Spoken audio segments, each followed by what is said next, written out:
How should they go about making the solo Joker film? Find out today on the Nerdiscussion.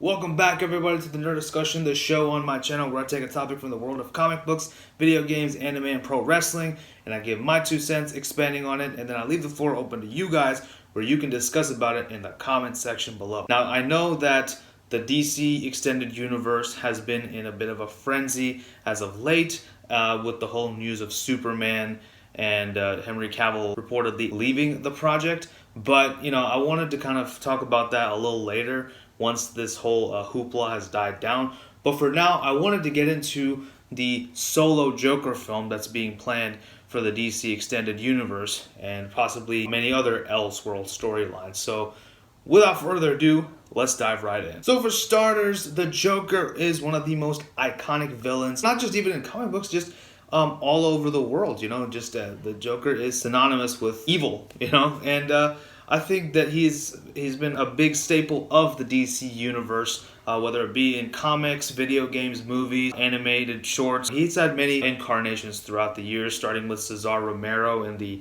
Batman TV show, Jack Nicholson in the 1989's The Batman, Mark Hamill in the Batman animated series, and in the Batman Arkham video games. Probably one of the most iconic renditions of the Joker. But then also in 2008, we did have Heath Ledger's Joker, which also is very iconic. And then we had Jared Leto's Joker from the Suicide Squad movie, which personally I think was not bad, but I feel like it could have been a lot better and we could have expanded on that character a little bit more, but they didn't do that, so that's why a lot of people say the Joker sucked. I personally think he didn't. I thought he was fine. Anyway, that's not what we're here to talk about. What we're talking about is, of course, that DC is planning a whole series of Elseworld stories, and including the one about the Joker. And it is reported that Joaquin Phoenix is going to be taking on the titular role of the Joker. It was also reported earlier on that possibly Alec Baldwin would take the role of Thomas Wayne,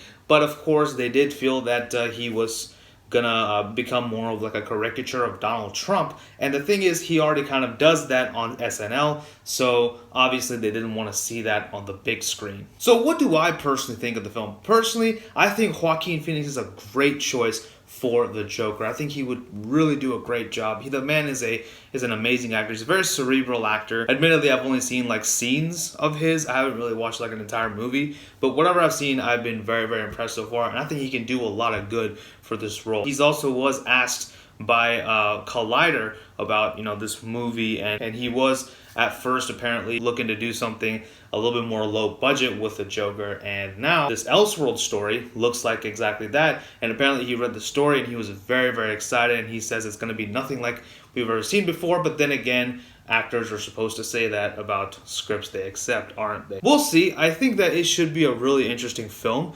However, the slight part of the fact that they wanted someone as Thomas Wayne, and that too Alec Baldwin, who, as I mentioned, would have acted more like a caricature of Trump. He should be doing that on SNL, not on a theatrical screening of the movie. I don't want to see this in the Joker movie, okay? I don't want to see that. Leave that stuff for SNL, because the Joker is a much more of a serious and darker character. They need to treat it with said seriousness. So you can't really have jokes and all that stuff going on around here. I mean, of course, the Joker does say jokes, but let's face it, they're not that funny. I know that Thomas Wayne and the Joker, the only storyline that they're in together is Flashpoint, obviously, the Flashpoint Paradox. However, for those who are not familiar with the Flashpoint Paradox story, Bruce Wayne is the one that's killed by Joe Chill, and Martha Wayne goes insane. She eventually does become the Joker, and Thomas Wayne becomes a much more relentless and ruthless Batman. And of course, his version of Batman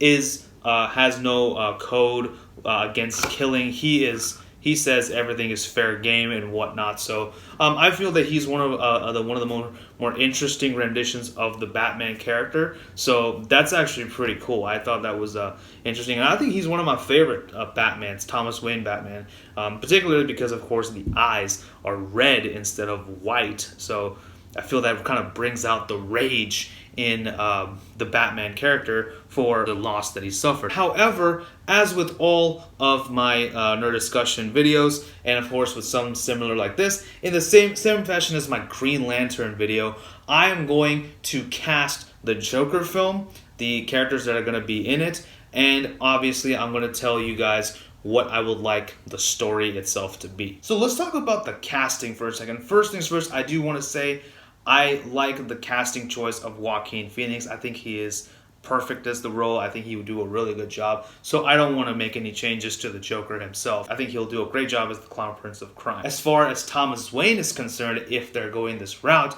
I would personally like Gerard Butler to be Thomas Wayne. I'll explain why with my story idea later. But I also want them to go the Jason Todd route. I would rather have them do Jason Todd instead of Thomas Wayne. So if they do Jason Todd, I would personally like Ryan Gosling to be Jason Todd. Now, I know that you're probably thinking that, both these actors are very expensive, but you got to remember that these Elseworld stories can be more or less one-offs type of a thing. You don't need a sequel to these. You don't need to turn this into a franchise. You can just keep it as a solo film and let this be a one-of-a-kind movie. That's what I would like to see. No matter which route they take, I would like to just have this be a one-off thing and they don't ever come back to this again because, like I said, Elseworld story, let it just do its own thing, right?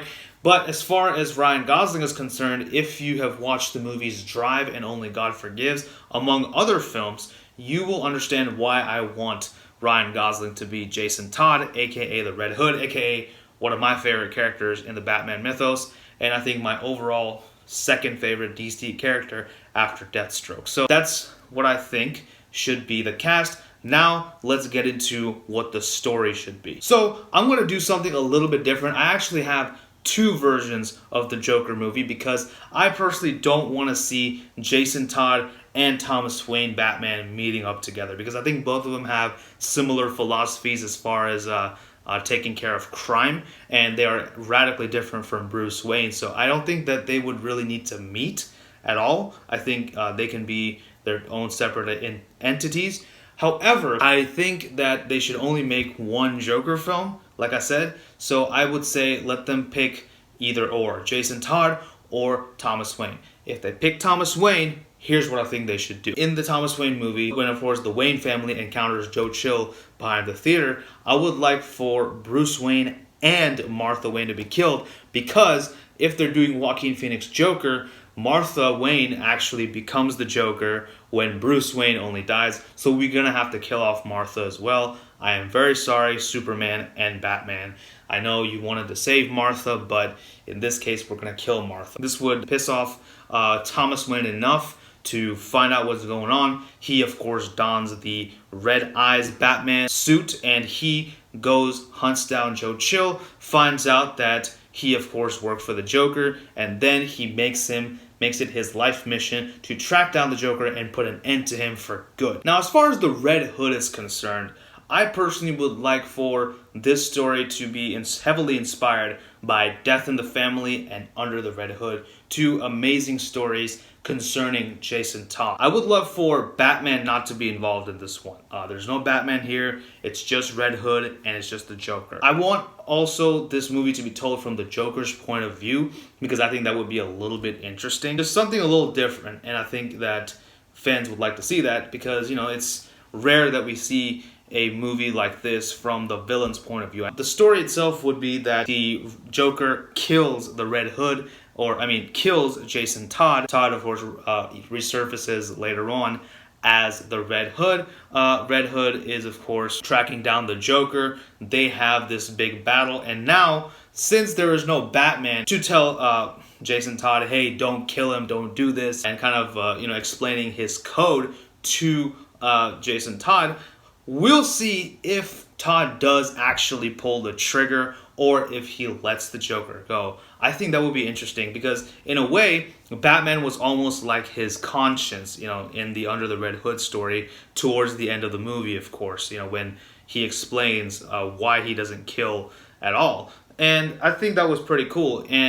But I think if you eliminate that factor, it really begs the question, would he have killed the Joker, or would he have still let him go and not become the monster that the Joker is? I think it could go either way. That is, I think, how they should end the movie. Maybe they should just end the movie with the Red Hood pointing his gun at the Joker, and you hear a gunshot, and that's exactly how the movie ends, and we get to decide whether Red Hood killed the Joker or he didn't. So I think that would be a much more powerful way to close out the movie than give it a definitive end. So that pretty much concludes my thoughts on the Solo Joker film. Let me know what you guys think about all this in the comment section below. Be sure to discuss about it as well, and as always, be courteous, be respectful, and let me know what you guys would like to see me cover next on the Nerd Discussion.